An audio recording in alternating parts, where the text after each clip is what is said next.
जीवन के सारे पाप सारे दुख अपने आप दूर हो जाते हैं। अच्छा आप बताइए इस कथा पंडाल में आनंद आ रहा है कि नहीं? जो भी बैठे हैं हाथ उठाइए ना, तभी तो पता चल आ रहा है ना।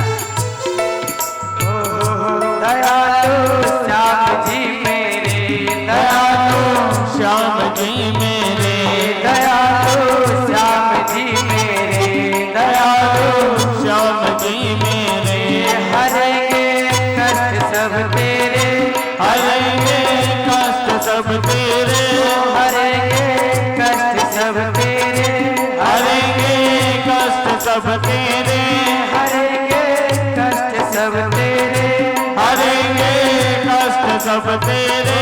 दयालु श्याम जी मेरे, दयालु श्याम जी मेरे, दयालु श्याम जी मेरे, दयालु श्याम जी मेरे, दयालु श्याम जी मेरे, दयालु श्याम जी मेरे, दयालु श्याम जी मेरे, दयालु श्याम जी मेरे।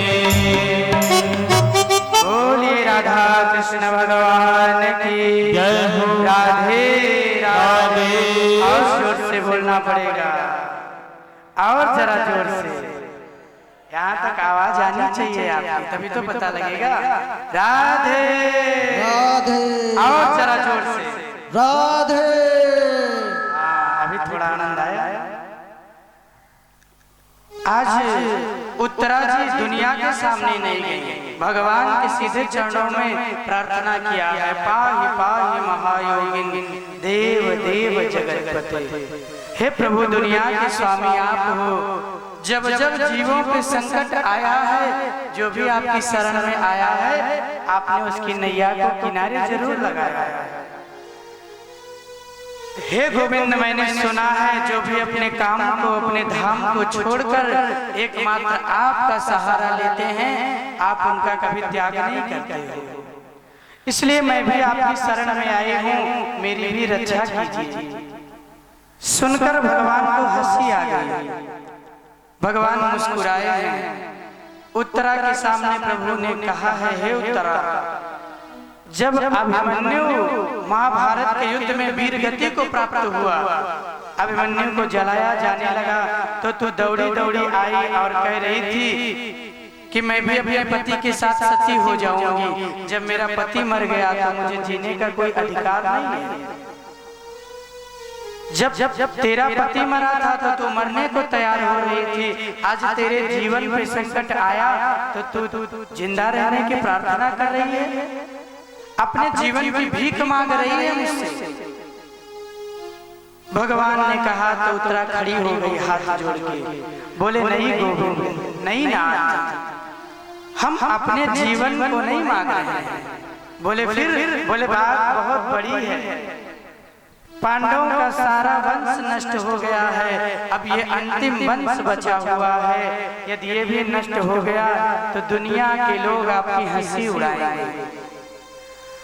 और हे मेरे नाथ, मैं नहीं चाहती हूँ कि मेरे भगवान का कोई निंदा करे, मेरे प्रभु की कोई हंसी उड़ाए। क्या आप चाहते हो कि आपकी बदनामी हो जाए दुनिया में, लोग आपको बदनाम कर दे? भगवान ने कहा ऐसा क्या हो गया जो मेरी बदनामी की बात आ गई, ऐसा क्या हो गया? बोले प्रभु दुनिया के लोग कहेंगे जिस पांडवों के वंश की रक्षा करने के लिए स्वयं द्वारिकाधीश भगवान खड़े थे, उनके भी वंश में कोई दिया जलाने वाला नहीं बचा। इसलिए मैं अपने प्राणों की भीख नहीं मांग रही हूँ, मैं मांग रही हूँ मेरे गर्भ में जो ये भक्त आपका पल रहा है, मैं इसके प्राणों की भीख मांग रही हूँ। भले मेरे प्राण चले जाएं तो मुझे चिंता नहीं है, लेकिन इस भक्त के प्राण को बचाइए प्रभु। उत्तरा की बात को सुनकर भगवान के नेत्र सजल हो गए। तू मुझसे इतना प्रेम करती है, तुझे मेरी बदनामी की चिंता है, तुझे मेरी निंदा की चिंता है।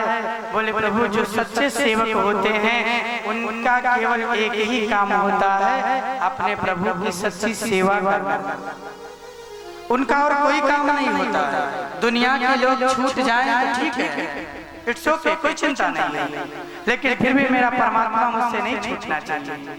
यदि भगवान छूट गया और आपने दुनिया को पकड़ के रखा है तो आई एम सॉरी टू से माय डियर, आपको जीवन में कोई सुख नहीं दे सकता है।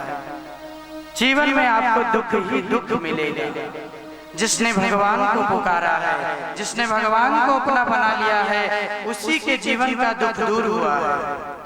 इसीलिए तो भगवान को करुणा निधान कहा जाता है, करुणा वरुणालय का अवतार कहा जाता है।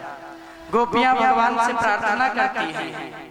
जब भगवान रासलीला को छोड़ के चले गए, गोपियां रोती हैं और भगवान से प्रार्थना करती हैं कि पहले मुख चंद दिखा करके अब हाय वियोग दिखाया है क्यों। पहले मुख चंद दिखा करके अब हाय वियोग दिखाया है क्यों। अगर मन में मोह नहीं रखते तो मनमोहन नाम रखाया है क्यों। अगर मन में मोह नहीं रखते तो मनमोहन नाम रखाया है क्यों। हे प्रभु, हे दीनानाथ, चले आओ, हम आपकी आशा देख रहे हैं। यदि आप नहीं आए तो ये प्राण शरीर को छोड़ के चला जाएगा। अरे ये प्राण केवल आपके दर्शनों के लिए है प्रभु, हमने दुनिया से प्रेम करने के लिए जीवन नहीं मांगा है। गोपियां कहती हैं, इसीलिए तो गोपिकाओं को भगवान सदैव अपने साथ रखते हैं, क्योंकि गोपिकाओं का जो प्रेम है वो उच्च कोटि का प्रेम है। गोपिकाओं ने कहा, प्रभु चले आओ, नहीं तो शरीर से प्राण चले जाएंगे। तुम बिन ये प्राण भी अच्छे नहीं लगते हैं, तुम लौट आओ। अरे जिस जीवन में परमात्मा नहीं, उस शरीर में प्राण रहने का क्या अभिप्राय है। पहले सुंदर अपनी आकृति को दिखा के मेरे मन को मोह लिया, और फिर जब हम आपसे प्रेम करने लगे, जब मुझे आपकी जरूरत पड़ी तो आप मुझे छोड़कर चले गए। प्रभु ये ठीक नहीं है। नैनों से नैनों को मिला के प्रभु फिर आपने मुझे बेगाना क्यों बना दिया। जब बेगाना ही बनाना था तो इन नैनों से आपने इतना प्रेम किया ही क्यों। गोपिकाएं कहती हैं, भगवान के नेत्र इतने सुंदर हैं, इतने सुंदर हैं, इतने सुंदर हैं, जिसने भी भगवान के नेत्रों से नेत्र मिलाया है वो फिर अपना नहीं रह सका, वो प्रभु का हो गया। यहाँ जो भी लोग बैठे हैं, आप लोगों ने वृंदावन का दर्शन बिहारी जी का किया है? हाथ उठाइए, किसने किया है? देखिए कितनी सुंदर बात है, लगभग सबने किया है। आपने बिहारी जी के मंदिर में एक बहुत सुंदर बात नोटिस किया है, हो सकता है किया हो। हमारे ठाकुर जी की जो मूर्ति है, जो बिहारी जी के मंदिर में मूर्ति है, उस मूर्ति की एक बहुत सुंदर विशेषता है। आप किसी भी कोने में जाकर खड़े हो जाओगे, भगवान से नजर मिलाओगे, आपको लगेगा ठाकुर जी आपको देख रहे हैं। चाहो तो सामने खड़े होकर देख